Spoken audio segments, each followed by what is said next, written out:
Hello guys, तो book की class में आपका स्वागत है। और आज आ गए हैं हम कि आज के जो एग्जाम में एच सेट में आने वाले जो प्रश्न है वो हमको आपको इस वीडियो के माध्यम से आपको दिया जाएगा। ठीक है, आप जल्दी जल्दी एक बार एग्जाम हॉल में जाने से पहले एक बार इसे प्लीज देख ही जाइए। इसमें 50 प्रश्नों का ये सेट क्या है। तो आइए प्रश्न नंबर फर्स्ट को देखते हैं। मानव में निषेचन कहाँ होती है? मानव में निषेचन कहाँ होती है? तो इसका आंसर क्या हो जाएगा? तो फैलोपियन ट्यूब नालिका में होती है। मानव में निषेचन कहाँ होती है? तो फैलोपियन ट्यूब नालिका में होती है। तो ये प्रश्न नंबर 2 को देखते हैं। प्रश्न नंबर 2 कहता है मासिक धर्म चक्र का औसत अवधि होती है। मासिक धर्म चक्र का जो औसत अवधि होती है वो क्या होती है? तो वो 28 दिन का होता है। कितना दिन का होता है? तो 28 दिन का होता है मासिक धर्म का औसत अवधि, यानी पीरियड आने का अवधि, यानी मेंस्ट्रुअल साइकिल का। ठीक है, नेक्स्ट प्रश्न आता है कि प्रागण का सही अर्थ है। प्रागण का जो सही अर्थ है वो क्या हो जाएगा? तो वो हो जाएगा परागकण का स्थानांतरण, यानी पॉलिनेशन का जो अर्थ होता है वो क्या होता है? पोलिन का ट्रांसफोरेशन, यानी स्थानांतरण। ठीक है, तो नेक्स्ट प्रश्न को देखते हैं। नेक्स्ट प्रश्न कहता है डबल निषेचन, डबल फर्टिलाइजेशन। डबल फर्टिलाइजेशन क्या होता है? तो वो क्या होता है? तो वो होता है आवृत बीजी। आवृत बीजी डबल फर्टिलाइजेशन क्या होता है? आवृत बीजी होती है। आपको जितना प्रश्न दिखाई देगा उनमें से 30 प्रश्न आपको ऐसा मिलेगा जो कि 70 क्वेश्चन में से 30 प्रश्न हूबहू दिखाएगा। ठीक है, वो आंसर के साथ ऑप्शन जितना है तो सेम टू सेम ऑप्शन के साथ दिखेगा। ये वायरल क्वेश्चन है, उसी को हम इस फॉर्मेट में किए हैं ताकि कोई परेशानी ना हो। तो जल्दी जल्दी आप सब वीडियो को फास्ट करके एक बार एग्जाम से पहले देख लें। ठीक है, तो नेक्स्ट प्रश्न कहता है पुरुष जनन हार्मोन है। पुरुष जनन हार्मोन क्या है? तो उसका आंसर क्या हो जाएगा? टेस्टोस्टेरोन। टेस्टोस्टेरोन टेस्टोस्टेरोन है पुरुष जनन हार्मोन। तो नेक्स्ट प्रश्न को देखते हैं। नेक्स्ट प्रश्न कहता है रक्त समूह। नेक्स्ट प्रश्न कहता है रक्त समूह ए बी। रक्त समूह ए बी वाला व्यक्ति कहलाता है, रक्त समूह ए बी ब्लड ग्रुप वाला क्या कहलाता है? तो वो क्या कहलाता है? सार्वभौमिक ग्राही, यानी यूनिवर्सल एक्सेप्टर कहलाता है। क्या कहलाता है? यूनिवर्सल ग्राही कहलाता है। ठीक है, तो नेक्स्ट प्रश्न को देखते हैं। नेक्स्ट प्रश्न क्या कहता है? तो नेक्स्ट प्रश्न कहता है डीएनए की खोज किसने की थी? डीएनए की जो खोज है वो किसने की थी? इसका आंसर क्या? तो फ्रेडरिक मिशर ने की थी। फ्रेडरिक मिशर ने। डीएनए की खोज कौन की थी? तो फ्रेडरिक मिशर ने की थी। तो जल्दी जल्दी आप सब एग्जाम देने से पहले एक बार जरूर इसको देख लीजिएगा। इनमें से मैक्सिमम क्वेश्चन होगा जो कि आपको एग्जाम में दिख जाएगा। ठीक है, तो डीएनए में कौन सा नाइट्रोजनी क्षार नहीं पाया जाता है? डीएनए में कौन सा नाइट्रोजनी क्षार नहीं पाया जाता? तो वो यूरेसिल नहीं पाया जाता। यूरेसिल। यूरेसिल क्या होता है? तो नाइट्रोजनी क्षार ये नहीं पाया जाता, बिल्कुल नहीं पाया जाता। ठीक है, नेक्स्ट प्रश्न को देखते हैं। नेक्स्ट प्रश्न क्या कहता है? तो नेक्स्ट प्रश्न कहता है मेंडल का पृथक्करण नियम अस्पष्ट होता है। मेंडल का जो पृथक्करण नियम है वो अस्पष्ट किससे होता है? तो होता है एफ टू पीढ़ी में। एफ टू पीढ़ी में किसमें होता है? एफ टू पीढ़ी में। इसमें हम टोटल 50 क्वेश्चन देंगे। ठीक है, 50 क्वेश्चन में आपको जो है ना 35 क्वेश्चन ऐसा होगा जो कि आपको बोर्ड एग्जाम में डायरेक्ट दिखेगा ऑप्शन के साथ। 50 क्वेश्चन में 35 क्वेश्चन आपको दिख जाएगा। ठीक है, तो आप चिंता न कीजिए, आप एक बार एग्जाम हॉल में जाने से पहले एक बार जरूर देख ले। मानव में गुणसूत्रों की संख्या होती है। मानव में गुणसूत्र की संख्या कितनी होती है? टोटल 46 होती है, लेकिन पेयर में अगर पूछ दे तो वो कितनी होने की? तो 23 हो जाएगी पेयर में अगर पूछ दे तो। ठीक है, आप सब जल्दी जल्दी इस वीडियो को देख लीजिए फास्ट करके एग्जाम हॉल में घुसने से पहले। ठीक है, तो एमआरएनए का कार्य है। एमआरएनए का क्या कार्य है? तो वो क्या है? तो संदेश को ले जाना है। एमआरएनए का कार्य एक संदेश को दूसरे संदेश में ले जाना, यानी मैसेंजर का काम करता है ना, मैसेंजर। ठीक है, तो नेक्स्ट क्वेश्चन है टीआरएनए का कार्य क्या है? टीआरएनए का कार्य क्या है? तो वो क्या है? तो आप सभी इसका आंसर दीजिए, यानी अमीनो अम्ल का लाना है। अमीनो अम्ल का लाना है टीआरएनए का कार्य। डीएनए का कार्य क्या है? अमीनो अम्ल को लाना। तो नेक्स्ट प्रश्न क्या कहता है? नेक्स्ट प्रश्न कहता है पीसीआर तकनीकी। पीसीआर तकनीक का उपयोग होता है। पीसीआर तकनीक का उपयोग किसमें होता है? तो वो होता है डीएनए की प्रतिलिपि बनाने में। डीएनए की प्रतिलिपि बनाने में होता है। टीसीआर का जो उपयोग है वो क्या होता है? डीएनए की प्रतिलिपि, यानी उसका कॉपी बनाने में होता है। ठीक है, समझिए, उसके कॉपी बनाने में होता है। तो नेक्स्ट प्रश्न कहता है? नेक्स्ट प्रश्न कहता है प्लास्टिड पाए जाते हैं। प्लास्टिड पाए जाते हैं तो कहाँ पाए जाते हैं प्लास्टिड? इसका आंसर सभी दीजिएगा। प्लास्टिड पाए जाते हैं तो इसका क्या आंसर हो जाएगा? तो जीवाणु में। कहाँ पाया जाता है? तो जीवाणु में पाया जाता है। ठीक है, विषाणु यानी जीवाणु में पाया जाता है, वायरस में पाया जाता है। ठीक है, जीवाणु में पाया जाता है। नेक्स्ट प्रश्न कहता है? तो नेक्स्ट प्रश्न कहता है प्रतिबंधक एंजाइम का कार्य है। प्रतिबंधक एंजाइम का क्या कार्य है? तो वो डीएनए को काटना है। डीएनए का काटना। ठीक है, प्रतिबंधक एंजाइम का कार्य क्या है? डीएनए को काटना है। तो आप सबको एग्जाम हॉल में घुसने से पहले एक बार सिर्फ इसका आंसर देख लीजिएगा। ठीक है, तो एड्स का रोग होता है। एड्स रोग जो है ना किससे होता है? तो एड्स रोग होता है वायरस से। ठीक है, एड्स रोग किससे होता है? तो वायरस से होता है। रट लीजिए एक बार फास्ट फास्ट जल्दी जल्दी आप स्पीड करके देख लीजिएगा। एड्स का कारण बनने वाला जो वायरस है, एड्स का कारण बनने वाला वायरस है वो क्या हो जाएगा? तो एचआईवी हो जाएगा। एचआईवी। ठीक है, तो नेक्स्ट प्रश्न कहता है कि वैक्सीनेशन यानी वैक्सीन का मुख्य उद्देश्य, टीका का जो मुख्य उद्देश्य वो क्या करना है? तो रोग से बचाना होता है। टीका का मुख्य उद्देश्य क्या होता है? रोग से बचाना होता है। तो नेक्स्ट प्रश्न क्या देखते हैं? नेक्स्ट प्रश्न क्या कहता है? तो नेक्स्ट प्रश्न कहता है कि सक्रिय नेक्स्ट प्रश्न कहता है नेक्स्ट प्रश्न कहता है सक्रिय प्रतिरक्षा प्राप्त होती है। सक्रिय प्रतिरक्षा जो प्राप्त होता है वो किससे होता है? तो वो टीकाकरण से होता है। वो किससे होता है? तो टीकाकरण से होता है, यानी एक्टिव एंटीबॉडी जो बनता है वो किससे बनता है? तो टीकाकरण से होता है। ठीक है, नेक्स्ट प्रश्न को देखते हैं। नेक्स्ट प्रश्न क्या कहता है? नेक्स्ट प्रश्न कहता है खाद्य श्रृंखला का प्रथम स्तर होता है। खाद्य श्रृंखला का प्रथम स्तर क्या होता है? तो वो होता है उत्पादक। ठीक है, प्रोडक्शन होता है। क्या होता है? प्रोडक्शन होता है। अगर स्पीड हो तो कोई बात नहीं है, बस एक बार आप एक नज़र में एक बार इसको देख लीजिए। और ये वीडियो बहुत ही कम समय में अधिक से अधिक क्वेश्चन को कवर करने वाला है। ठीक है, ये बहुत कम समय में 10 से 15 मिनट में का होगा वीडियो, जो कि आप किसी भी छंद देख सकते हैं और इसमें 50 क्वेश्चन को तुरंत कवर कर दिया जाएगा। ठीक है, देखिए नेक्स्ट क्वेश्चन है।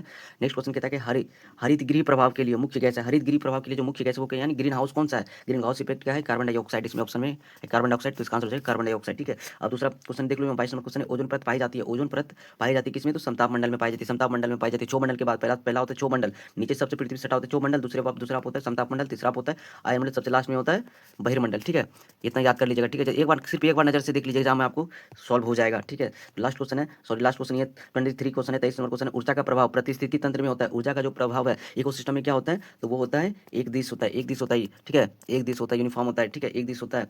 तो नेक्स्ट क्वेश्चन है जीन क्या है? जीन क्या है? तो इसका आंसर सभी दीजिएगा। जीन क्या है? तो एक ये डीएनए का खंड है। जी डीएनए का क्या है? तो जीन खंड है, यानी डीएनए का खंड है जीन। ठीक है, नेक्स्ट प्रश्न क्या कहता है?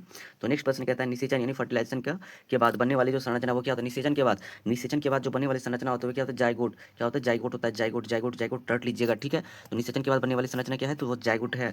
तो नेक्स्ट प्रश्न कहता है मलेरिया रोग का वाहक है। मलेरिया रोग का जो वाहक है वो क्या है? तो एनफ्लीज मच्छर। क्या होता है? मलेरिया रोग होने का क्या कौन है वाहक? कौन फैलाता है? तो वो एनफ्लीज मच्छर करता है। एनफ्लीज मच्छर ये मादा मच्छर होती है। ठीक है, तो नेक्स्ट प्रश्न 27 नंबर प्रश्न है इंसुलिन हार्मोन संबंधित है। इंसुलिन हार्मोन किससे संबंधित है? तो ये मधुमेह से संबंधित है। इंसुलिन हार्मोन किससे संबंधित है? मधुमेह से। और ये सेक्रेट किससे होता है? तो ये अग्नाशय।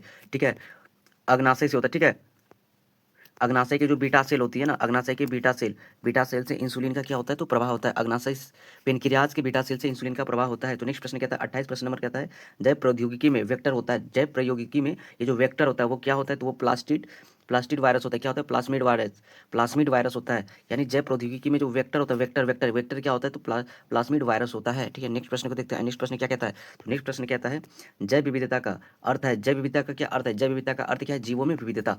ठीक है, ये प्रश्न आने की संभावना है। जीवों में विविधता। ठीक है, इसको इंपॉर्टेंट समझिएगा। जीवों में विविधता, जैव विविधता का अर्थ क्या है? तो जीवों में विविधता है। और नेक्स्ट प्रश्न कहता है प्रोटीन संश्लेषण की प्रक्रिया कहलाती है। प्रोटीन संश्लेषण की जो प्रक्रिया वो क्या कहलाती है? ट्रांसलेशन कहलाती है। तो प्रोटीन संश्लेषण की क्रिया क्या कहलाती है? ट्रांसलेशन कहलाती है। Translation, option C. ठीक है, ट्रांसलेशन। तो नेक्स्ट प्रश्न कहता है हृदय की धड़कन नियंत्रित करता है। हृदय की जो धड़कन है वो नियंत्रित करता है। कौन करता है? तो इसका आंसर दीजिएगा मेडुला करता है। क्या कौन करता है? मेडुला। हृदय की जो धड़कन है वो मेडुला नियंत्रित करती है। तो नेक्स्ट प्रश्न कहता है कि मूत्र का निर्माण होता है। मूत्र का निर्माण किसमें होता है? मूत्र का निर्माण होता है नेफ्रॉन में। किसमें होता है? तो नेफ्रॉन। किडनी में जो पाया जाता है, किडनी की जो इकाई, यूनिट ऑफ किडनी क्या है? तो नेफ्रॉन है। वृक्क का जो इकाई है वो नेफ्रॉन है। किडनी का इकाई नेफ्रॉन है। तो ठीक है, नेक्स्ट प्रश्न को देखते हैं। नेक्स्ट प्रश्न कहता है श्वसन की क्रिया होती है। श्वसन की क्रिया होती है तो वो किसमें होती है? तो वो माइटोकॉन्ड्रिया से होती है। ठीक है, श्वसन की क्रिया किसमें होती है? माइटोकॉन्ड्रिया में होती है। राइबोसोम में नहीं होता, नाभिक में नहीं होता, लाइसोसोम में नहीं होता। कहाँ होती है? तो माइटोकॉन्ड्रिया में होती है श्वसन की क्रिया। ठीक है, इसे ऊर्जा का हाउस भी कहते हैं, एनर्जी ऑफ हाउस भी कहते हैं। ठीक है, तो एनर्जी ऑफ हाउस भी कहते हैं माइटोकॉन्ड्रिया को।